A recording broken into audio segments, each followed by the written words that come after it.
How you doing, everybody, and welcome to another edition of Wilde's Mailbox here at ESPNMilwaukee.com and ESPNMadison.com.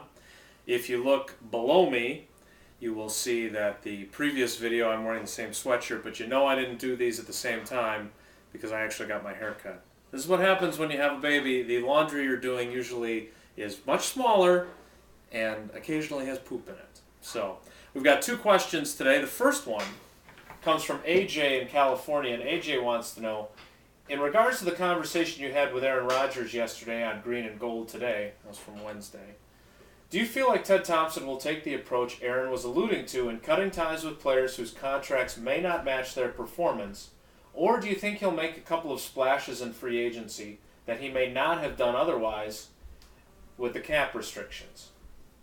Well, AJ, I think it's interesting that you're the one asking this question, because the one player that I think a lot of people think the Packers would consider cutting to save the salary cap space would be A.J. Hawk. Now, the Green Bay Press-Gazette had a report in which they spoke to A.J.'s agent, and he said that the Packers had informed them that they have no intention of cutting A.J. Hawk, despite the contract extension that they gave to Brandon Chiller. They're happy with him as a player. Obviously, his 2011 cap number of $10 million plus becomes an issue, and they'll have to either decide if they're going to keep him by restructuring or signing him to an extension, or if they're going to cut ties with him after the 2010 season. But there's a lot of things up for grabs in 2011, so it's a little bit hard to speculate about what they might do with A.J. Hawk after the 2010 season, in part because you don't know how he's going to play in the 2010 season. I thought he had a pretty good season, especially compared to what people were expecting from him, the folks that are disappointed with him. So I think on the flip side of that, there could be other players, though, that it follows what Aaron Rodgers talked about in our interview, in that there will be more veteran players with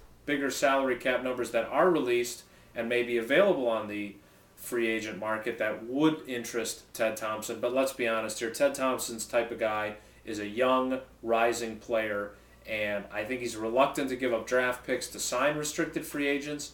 And a lot of the guys that may have fit his profile of young, up-and-coming, unrestricted free agents are now restricted because of the 2010 uncapped year rules. The other question comes from my buddy John from onmilwaukee.com.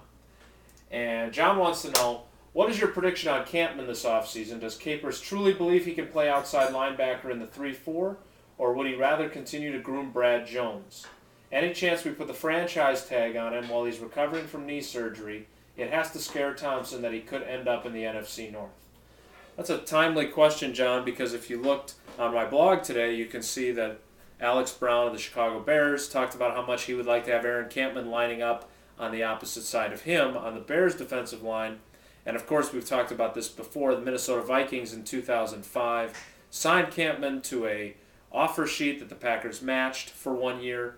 You know that they would love to have Aaron Campman on one end and Jared Allen on the other.